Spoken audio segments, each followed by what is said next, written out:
Je vous convie à un grand voyage gastronomique à travers nos lacs et nos rivières, nos plaines et nos montagnes, nos champs et nos forêts. C'est un rendez-vous avec notre terroir. Suivez-moi, on part à la découverte de la zone boréale.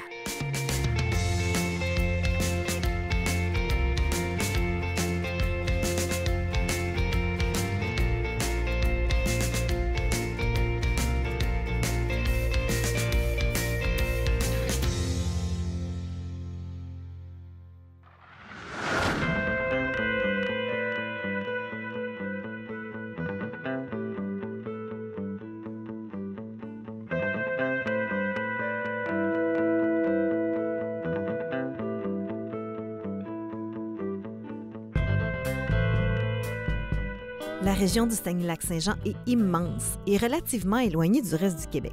Avec ses 106 500 km², elle représente la troisième plus grande région administrative de la province.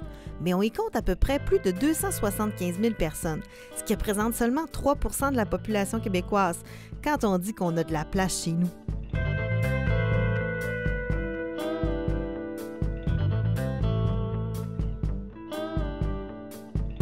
La région constitue, avec les régions de l'Abitibi-Témiscamingue et de la Côte-Nord, la limite septentrionale du territoire utilisé à des fins agricoles.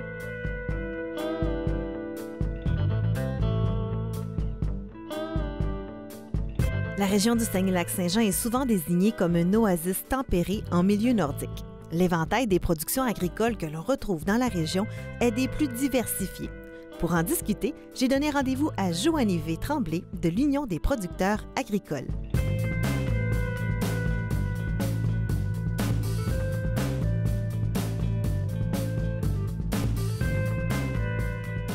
Est-ce qu'on se différencie au Saguenay-Lac-Saint-Jean par rapport à notre climat, par rapport à nos sols, si on se compare ailleurs au Québec? On vient se distinguer des autres régions dans certains types de production. Comme par exemple, au niveau de la production bovine, on a beaucoup de pâturage dans la région, donc ce qui fait en sorte qu'on est capable de faire des parcs un peu plus en importance. Par la suite, au niveau de la production de grains, on est les plus grands producteurs d'avoine au Québec. Donc, c'est ça. Puis la majorité de notre production d'avoine est transformée ici même dans la région. Donc, on voit vraiment une chaîne de valeur qui s'installe dans notre secteur. Par la suite, au niveau de la production de semences de pommes de terre. Donc, on est les plus grands producteurs aussi au Québec. Donc, on est allé se trouver des créneaux de production pour notre région, qui est un peu à climat nordique aussi. C'est sûr qu'on ne fera pas de maïs parce qu'on n'a pas une région à maïs. Il y a des productions comme ça qui sont un peu plus difficiles, mais on s'adapte. Puis nos entreprises produisent des trucs qui sont faciles et qui nous mettent aussi en valeur d'un certain point de vue. On a 95 entreprises bio. Donc, on est en train de prendre un grand virage vers l'industrie de l'alimentation biologique, tant au niveau des grandes cultures que de la production laitière. Et ce qui nous aide beaucoup aussi, nous, c'est le parc des Laurentides, qui fait comme une barrière de notre région. Donc, on est capable d'avoir un créneau d'excellence, on est capable d'avoir une certification biologique. Des fois, c'est plus facile aussi pour les maladies. Donc, c'est quand même une belle caractéristique de notre région.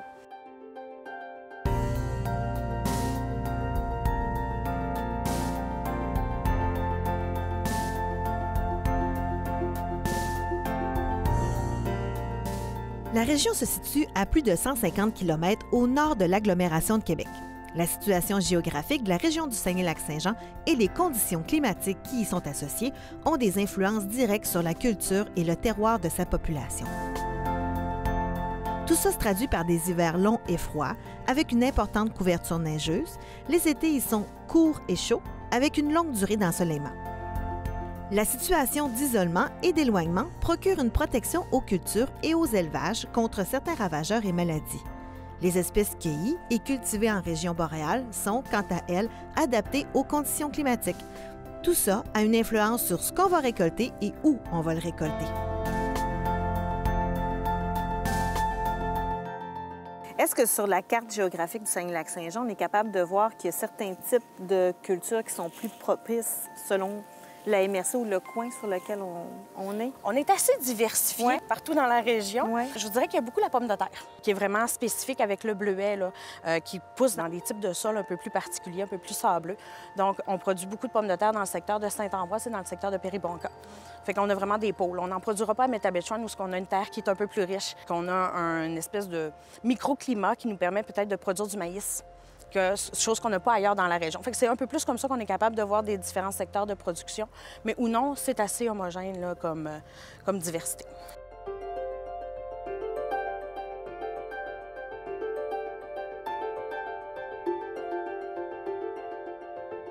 C'est quoi les plus grandes productions qu'on retrouve au Saguenay-Lac-Saint-Jean?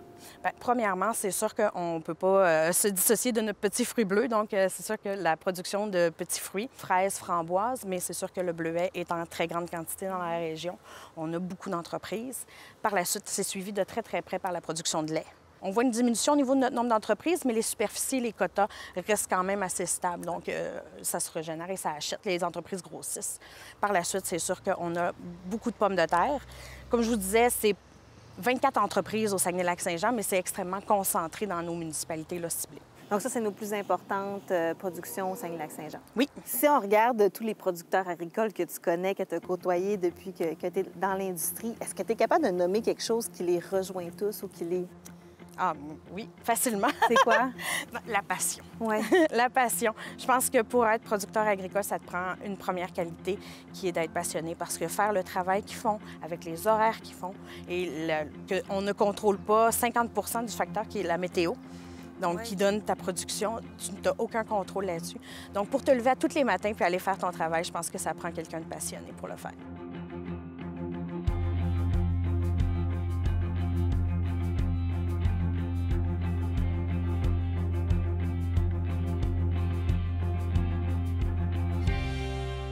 Les 5 premières productions selon les revenus au Saguenay-Lac-Saint-Jean sont donc les fermes laitières, les petits fruits, les bovins de boucherie, ce qu'on appelle les grandes cultures, c'est-à-dire les céréales, et la pomme de terre.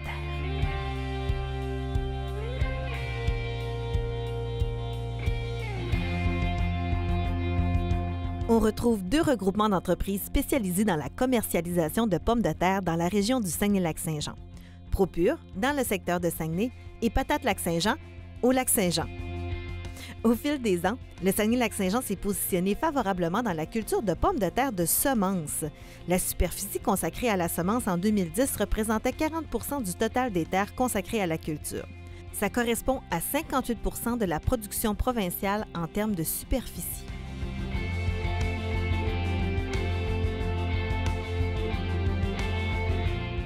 Pour parler patates, direction Saint-Ambroise, où je suis allée rencontrer Kevin Rivard de chez Production Rivard.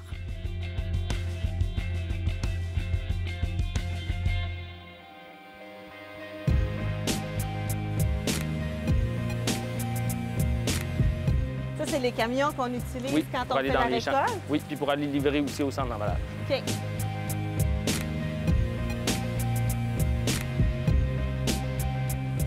Comme chaque année, dans le fond, les boîtes qu'on utilise, il faut qu'elles soient lavées, désinfectées, puis réparées. Fait qu'on là, on est en train de faire ça. On a autour de 4500 boîtes à laver une par une, les désinfecter puis les réparer. Au niveau de la pomme de terre, on n'a pas besoin de chauffage non plus. Juste la respiration de la pomme de terre dégage suffisamment de chaleur pour qu'on ait besoin même l'hiver de sortir de la chaleur des entrepôts. Parce que la température de conservation, c'est 4 degrés pour la semence. Puis on monte un petit peu pour la table à 4-5 degrés. Est-ce que le même entrepôt peut servir pour les 2 sortes de pommes de terre? Non, parce qu'au niveau de la pomme de terre de table, il faut appliquer un antigerminatif parce que la pomme de terre, elle, c'est un moyen de se reproduire. Elle aurait tendance à faire des tiges, puis c'est pas bon pour la consommation. Ouais.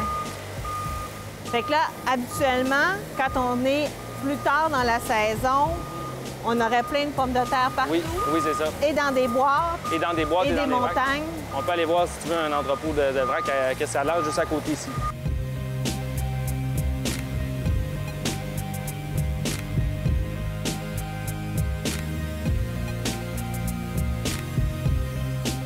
Ici, on est dans un entrepôt de vrac, dans le fond, qu'on appelle. Puis la pomme de terre, elle va jusqu'à 12 pieds de haut. Puis on a des tuyaux de ventilation qui sont à tous les 10 pieds pour venir ventiler le tas de pommes de terre. Qu'est-ce qui va faire que la pomme de terre va être en vrac ou va être dans des boîtes? Souvent, les grandes variétés, puis les variétés de table, on les met en vrac. C'est plus économique que la manipulation de boîte. C'est une question d'efficacité aussi, là. On est capable d'entreposer plus de matériel en vrac qu'en boîte. Là, mettons, on avait vu le gros camion. Est-ce quand on est en vrac, est-ce que le camion recule puis vide sa boîte tout simplement? Il n'y a pas un camion qui peut rentrer dans l'entrepôt pour éviter que ça fasse des taches d'huile parce que nous, on est Canada Gap. C'est comme une norme de salubrité puis ça demande beaucoup de respect de la ligne, dans le fond, de salubrité. Nous, les camions sont tous à l'extérieur, puis c'est amené via des convoyeurs à l'intérieur. Ça, ici, ça sert dans le fond à séparer les calibres de pommes de terre. Parce qu'au niveau de la semence, ils veulent un certain calibre en onces. Fait que c'est souvent 1 à 8 onces, un once et demi à 8. Fait que dans le fond, en bas, il y a un once et demi et moins tonnes, puis en haut, on enlève les plus que 8 onces. On cherche à avoir un germe de 40-45 grammes. Fait que souvent, les producteurs de semences, ils veulent pas des trop grosses pommes de terre pour rien. Parce que la pomme de terre, qu'est-ce qui fait un germe? C'est les yeux de la pomme de terre. Puis sur une pomme de terre, il y a un nombre de yeux fixe.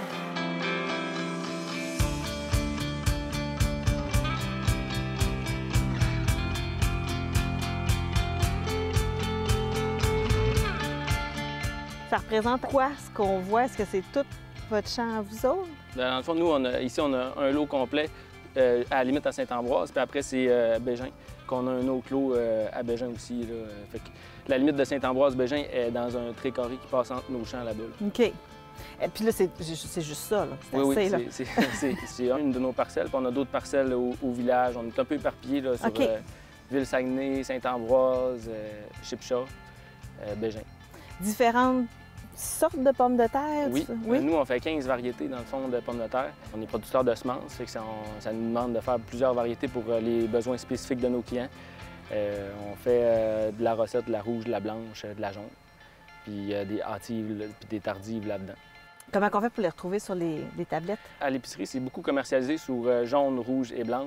C'est des grosses catégories, puis souvent plusieurs variétés rentrent dans une catégorie. OK. Comme, mettons, la blanche, c'est certaines variétés jusqu'au mois de décembre. Après ça, c'est d'autres variétés, puis on finit avec d'autres variétés encore en fin de saison. Ça va beaucoup avec la conservation de la variété là, dans la pomme de terre. Tout ça pour pouvoir en avoir à l'année, donc Exactement. pouvoir utiliser le champ à sa pleine capacité Exactement. aussi. Puis souvent, mettons, les variétés hâtives donnent des moins gros rendements. Fait que ceux-là sont plus intéressantes pour le début de saison vu qu'ils sont hâtives. On est capable d'aller chercher un rendement rapidement. Puis les variétés plus tardives, eux, ils donnent un rendement qui est plus intéressant pour la fin de saison. OK. J'ai déjà entendu dire qu'on avait vraiment des bonnes terres dans le coin de Saint-Ambroise pour la pomme de terre. C'est le cas? Bien, ici, dans Saint-Ambroise, c'est un plateau de sable. Et la pomme de terre, c'est une culture qui ne tolère pas beaucoup l'eau. Et on a besoin de faire beaucoup de passages dans l'été. Fait que ça nécessite un drainage qui est très, très, très efficace. Fait que les sols à Saint-Ambroise sont très propices à la pomme de terre. On a comme aussi des terres plus avec du loam qui sont très riches en nutriments. C'est des terres idéales pour la pomme de terre. Là. Ça a des désavantages, comme on a vu que ça draine très bien l'eau, bien, ça ne retient pas l'eau non plus. On a souvent besoin d'irrigation pour apporter de l'eau dans la pomme de terre.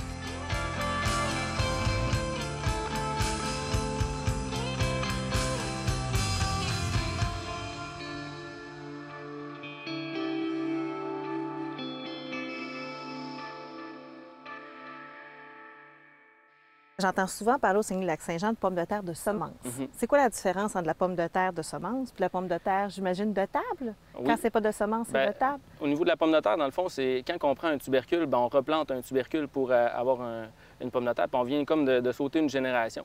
Fait qu'à force de sauter des générations comme ça, on accumule des virus et le rendement, souvent, il diminue. Fait que c'est intéressant d'avoir des nouvelles générations.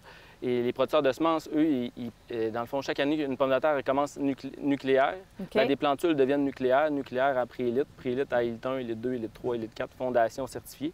Fait que nous, dans le fond, les producteurs de semences, on s'approvisionne chez un autre producteur de semences de base, que lui fait du nucléaire, préélite, élite 1. Et nous, on les multiplie, élite 2, élite 3, pour les vendre à des producteurs de table qui, eux, plantent des élite 3, élite 4 et fondations certifiées. Est-ce que tu peux m'expliquer le fait de la zone protégée qu'on a ici? Au niveau de la zone protégée, c'est un règlement au niveau provincial qui régit, dans le fond, l'activité de pommes de terre dans la région. Ça nous oblige à faire des traitements phytosanitaires aux semaines. Ça réglemente aussi qu'est-ce qu'on plante dans les champs. On peut pas planter des semences qui ne sont pas certifiées. Ça assure la biosécurité de la zone. Il ne pourrait pas avoir de producteurs qui décident de dire moi, je viens planter un champ de pommes de terre puis j'applique pas une régie de phytoprotection, ce qui mettrait en péril mes champs de semences, là. Notamment au niveau de la propagation des virus, qui est beaucoup le puceron qui propage des virus dans la pomme de terre. Et si on ne met pas une protection qui est adéquate, puis des classes qui sont plus basses, bien, on risque d'avoir un haut niveau de risque là, pour la semence. OK. Est-ce qu'il y a d'autres zones comme ça au Québec, comme Oui, à Saint-Ambroise? Dans le fond, elle de Saint-Ambroise, elle couvre aussi tout le secteur de Ville-Saguenay, Chipcha, Bégin, le Péribonka et tout ce secteur-là. Puis il y en a une aussi au Bas-Saint-Laurent. OK. Puis je pense qu'il y en a une troisième sur la Côte-Nord là, également.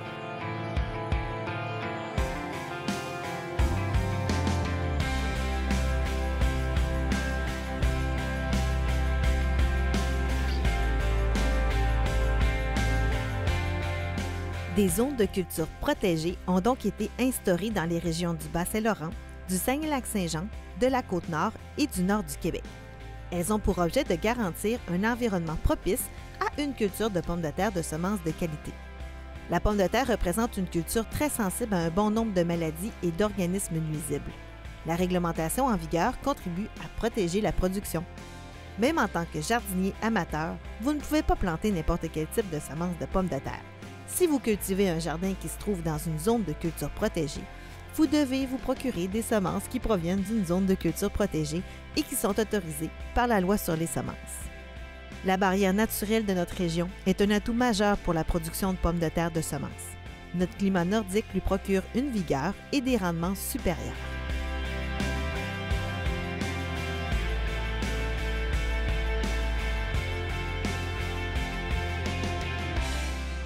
Je me suis déjà fait dire que quand on achète des grandes marques de pommes de terre, ça peut être des pommes de terre qui viennent d'ici sans même qu'on le sache. Oui, bien nous, là, dans le fond, là, je te dirais 60 à 70 de les pommes de terre qu'on emballe sont dans des marques privées.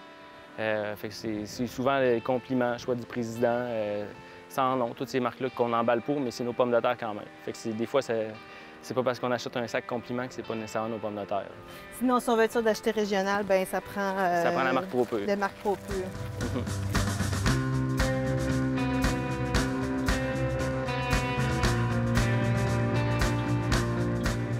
La production laitière constitue la principale source de revenus agricoles de la région comme dans la province. Que l'on soit d'accord ou pas, que l'on aime ou que l'on n'aime pas, le lait fait partie de notre culture au Québec.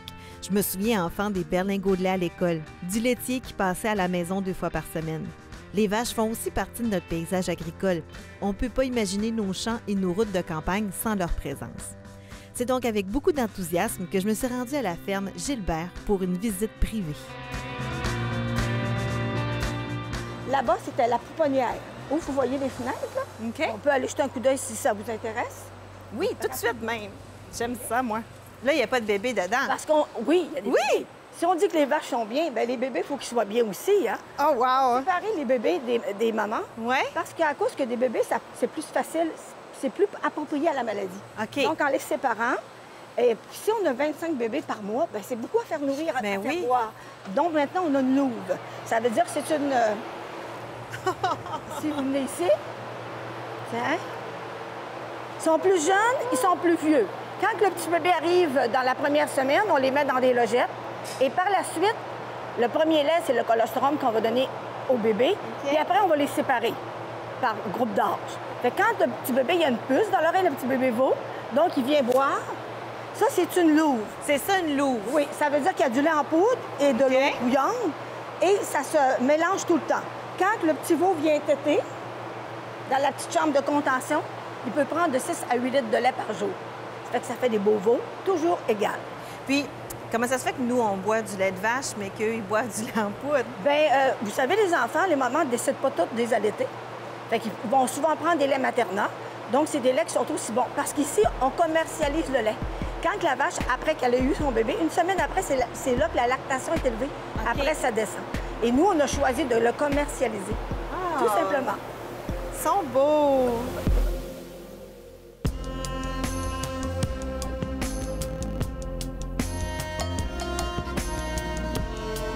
Fait que là, les vaches, ils vont se promener. Fait qu'au fur et à mesure qu'ils vont faire leurs besoins, il y a un système de raclette, une gratte qui gratte, puis vient porter ça au bout. Et la vache est même capable de passer par-dessus.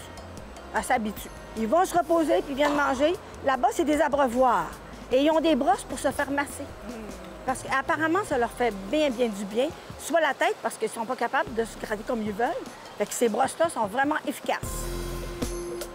Les robots, nous, on a décidé, le choix des garçons et de mon mari, ils ont choisi qu'ils soient centrés. Fait que la vache, elle, quand elle passe par un couloir là, un coup qu'elle est rentrée, elle va se faire traire. Après, il faut qu'elle sorte.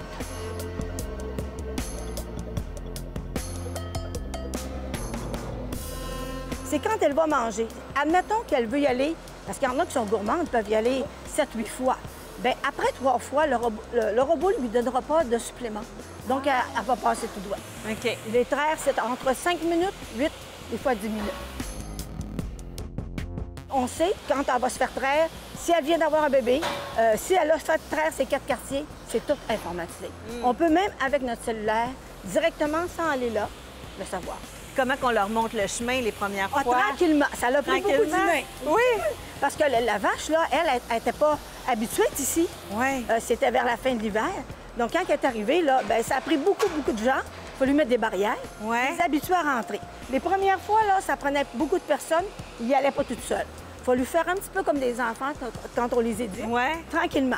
Ça a pris un bon mois, 1 mois et demi. Par la suite, on a encore des besoins, mais c'est moins exigeant.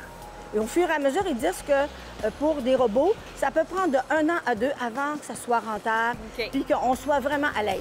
Puis est-ce que les bébés vaches, quand ils arrivent, c'est les vaches plus vieilles qui leur montrent un peu le chemin? Est-ce qu'ils apprennent par imitation? C'est comme dans les humains. Il y en a qui apprennent toutes seules, puis il y en a qui en tête dure.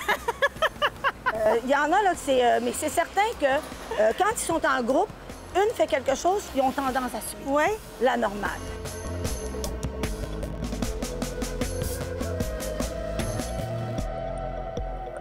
On appelle ça un calendrier de régie du troupeau.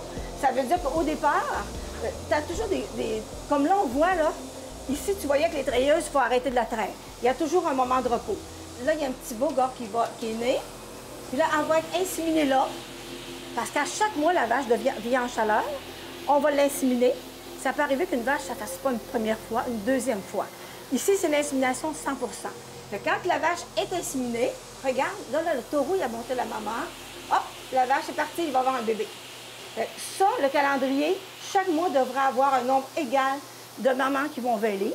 Puis le producteur, ce qui est bien dans ça, c'est qu'il sait le numéro et la date à peu près approximative, parce que ça peut arriver qu'il se trompe d'une journée ou deux, qu'elle va mettre bas.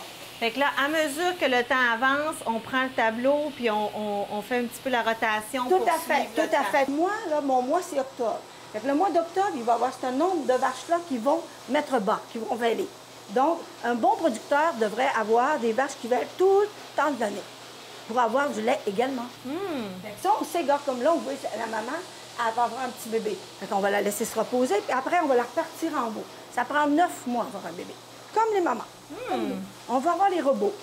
Mais je vous dis que je ne suis pas une experte, mais je suis capable de vous expliquer un peu. Tiens. On va faire attention aux bras. Là, on va y mettre les 4. Un coup que les 4 crayons vont être mis, elle va les rassembler ensemble. Alors, à l'écran, on a toutes les informations. Sa production totale. Le destinataire de lait, c'est parce que des fois, si le lait, elle a eu de la mamite ou quelque chose, le lait va être jeté. À ce moment-là, le lait va tomber directement ici. On ne le mettra pas avec la houille. Et là, présentement, celle-là, c'est le numéro 44. On voit son débit. Ces 4 quartiers ont été traits. Elle, ça va bien.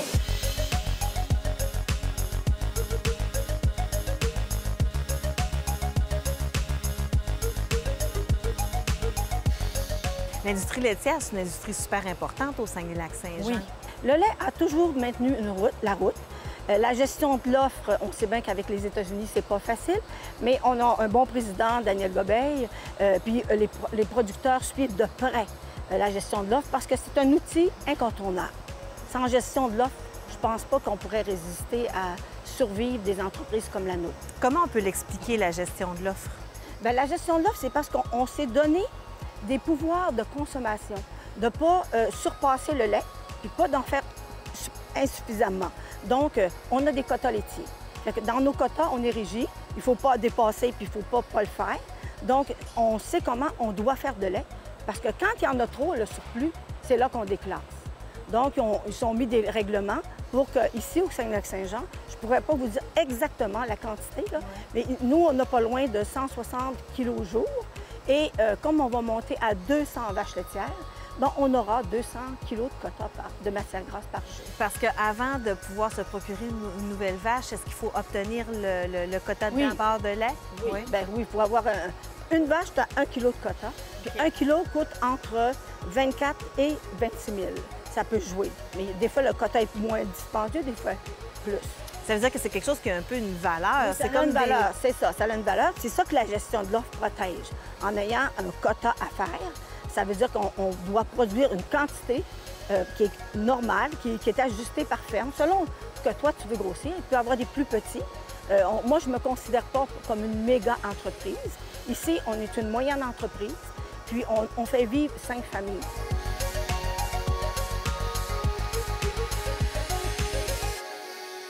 Depuis 1971, le Canada s'assure que les besoins en produits laitiers de ses consommateurs sont comblés par une production locale de haute qualité sans générer de surplus afin d'offrir un revenu équitable aux producteurs de lait et ce, sans subvention.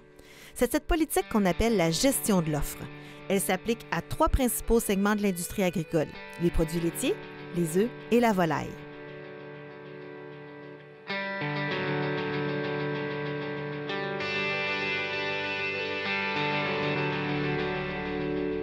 Je suis agréablement surprise du bien-être animal. Je suis fière de nos producteurs, fière de consommer un produit de qualité.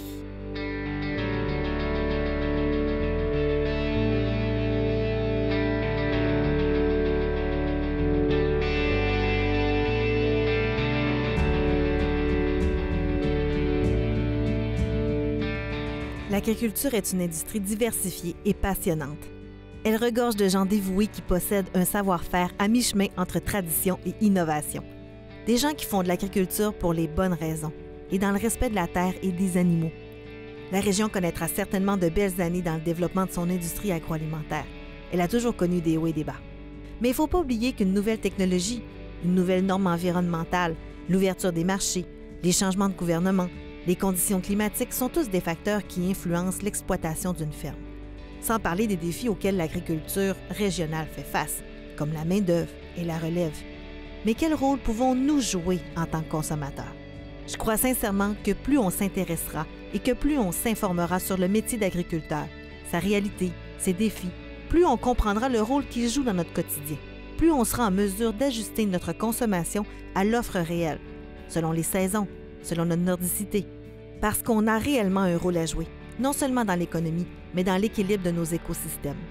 On a le pouvoir de permettre à nos voisins et nos voisines producteurs agricoles de pouvoir vivre de leur terre, de pouvoir vivre de leur passion.